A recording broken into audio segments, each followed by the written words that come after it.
And it got me thinking about the ways in which luxury can be afforded by some and not by others. Luxury does in fact highlight class differences, and as a result, class becomes that topic that nobody wants to talk about.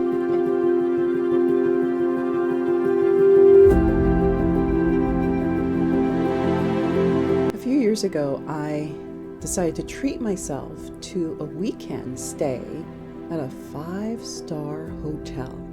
I remember how excited I felt going to stay at this place where even the late Queen Elizabeth also rested her head. I remember walking into the lobby and noticing the soft lights and the wood paneling on all the walls.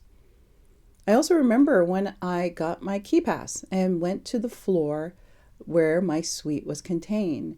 And there on that floor was concierge, which was quite a surprise.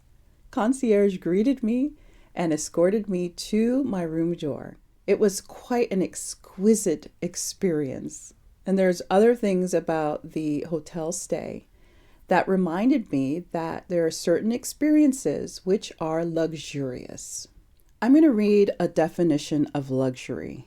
It's the state of great comfort and extravagant living. Some related words to luxury are opulence, richness, grandeur, splendor, lavishness. Some of the opposite words to luxury are poverty, necessity, economy, frugality, and misery. And certainly that is what I felt at the 5-star hotel. No, not misery. I felt like it was such an affluent and opulent experience. And it got me thinking about the ways in which luxury can be afforded by some and not by others. Because on the one hand, luxury is indeed a mindset. It's also a form of self-care. Maybe once or twice a year, you may afford and pay for an experience where you are cared for, whether it be a nice massage or something like I did, which is to stay at a 5-star hotel. Luxury can also be seen in everyday places. For example, if you were to go to a non-discount grocery store and observe the way that produce is displayed, it's vastly different from how it's displayed at discount grocery stores, where on the one hand, at non-discount stores, the fruits are piled up in a neat pyramid, whereas at a discount grocer, the fruit just seems like it was thrown on top of each other. So luxury can be seen in multiple different ways. And luxury means comfort, it means ease. Luxury means less competition, which means you get VIP access. And you get a certain level of care because you can pay for that access. Now, for some people, luxury is a way of living. This is something they can do all the time. And what some consider luxury to them is just something they do every day. But that's just it.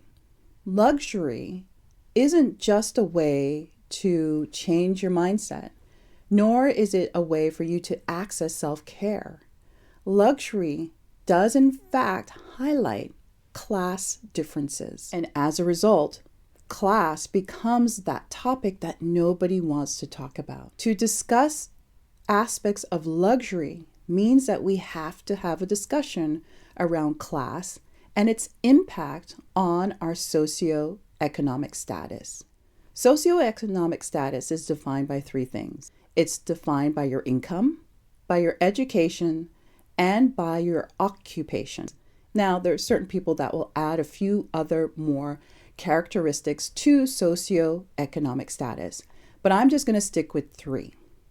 And the reason why it's so important for us to note socioeconomic status when it comes to class is because it impacts so many things.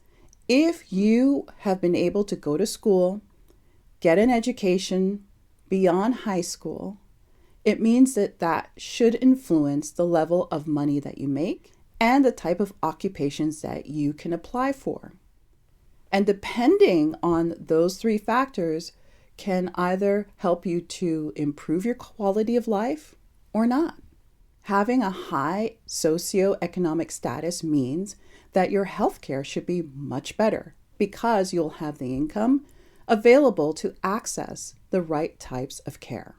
If you improve on your socioeconomic status by getting more education, which means that you can apply for better occupations that give you better pay, then you impact your social mobility. If generation after generation does the same thing, it means that you increase your generational wealth.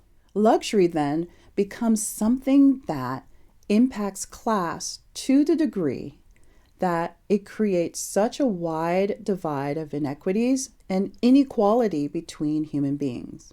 Luxury should not be accessible to only those who can afford it. That if we are human beings and we care about each other and we have a humanist outlook, then everyone should have access to adequate care no matter their income, occupation, or educational level. But that's not the case. And when we have discussions around class, then we can interrogate the various ways in which inequities exist within and without luxurious circles. Because that's what luxury does. It highlights advantages and disadvantages. And frankly, that's one of the reasons why no one wants to talk about class. Because if we highlight class and its impact on our socioeconomic status, it means it removes the discussion around inequities based on skin color, based on gender, based on disability, and many more social, ethnic, behavioral, and biological disadvantages. But what if both are true? What if we can have a discussion around class and also acknowledge that other oppressions exist? What if we can interrogate the ways in which class creates inequities and also hold space for the intersection of class with other social, ethnic, biological, and behavioral identities? In my award-winning book, Inner Field Trip, we examine quite a number of different topics. However, luxury is not in the book. And instead, we're exploring this topic in my community called the Base Camp. And we're always looking for new members. In the Base Camp, we gather together and we explore new topics, and I introduce new doodling prompts and self-reflection journaling prompts that you can work through. We do it in community so that we can hold space for each other, because these topics can really bring up a lot of feelings. And how better is it to do self-reflection with others who are on the same journey with you? You can always go to innerfieldtrip.com and click on Become a Member to learn more about how you can join us in the Base Camp to access these new prompts on this brand new topic. I invite you to examine luxury and take a look at where you see it in your day-to-day life. If luxury is indeed a luxury, examining it in your life and who does and does not have access to luxurious things is one way that you can continue to interrogate the culture that you were raised in. Trek bravely.